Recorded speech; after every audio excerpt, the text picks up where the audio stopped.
In this lesson, I just wanted to cover a couple of cool features within Canva that you may not necessarily use all the time, but it's good for you to know that they exist in case you get to a point where you're like, oh, this would be really handy to know. Again, just adding a little bit to your Canva toolkit. So hopefully you find some of them helpful. So if you go to the social media section, let's start with the quick create collection.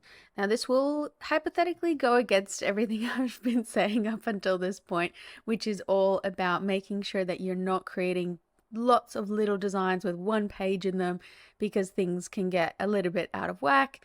But sometimes there is a use case for trying to create a lot of different templates all at the same time. If you're on a crunch deadline with a client, they need something out tomorrow and they need it in 8 different formats, this can be a really nice, quick way to do that. So in here, you can say, okay, I want to create a quick Instagram post, a story, let's say a Facebook post, probably not a cover, let's say something for Twitter, maybe a pin, maybe something for LinkedIn. Okay, so we're just going to hit continue and add in our message. So let's say this is 5 ways to live a healthier. Let's just say live healthier. So there is limitations to this because obviously it's got character count, so you can't exactly customize everything the way you want it to. But like we've talked about throughout, sometimes less is more. So often it's not a bad thing that it's cutting you off. So let's just say this will say, you wish you knew about these earlier. Okay, so that's looking good. I'm just going to use a photo of myself here for demo purposes, but you can add your logo in and a photo, and then you can decide on the style by the categories that it's presenting you with, or you can just sort of scroll through and find ones that you like the look of. I quite like this one here, so I'm just going to select that. And it's essentially going to then make this design in slight variations in all the different formats.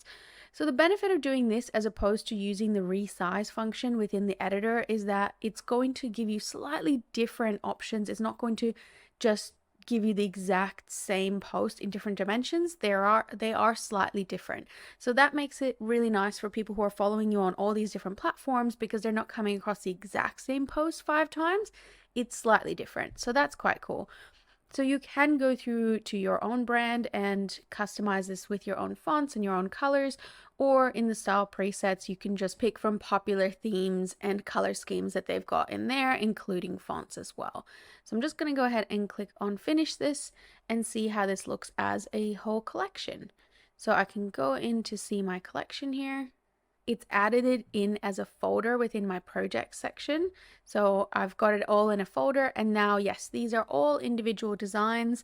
So I could potentially go in and, take this LinkedIn post and add it to a big design document that I have with, 100 different LinkedIn posts if I wanted to. But because it's organized it into a folder for me, I don't actually mind that too much. And then of course I can go into each of them and customize each of them further if I want to add some more details. But it can be a really nice way to just speed up your workflow for those days when you just have a little bit of crunch time and you just need to get something out really quickly. So that's my first hack.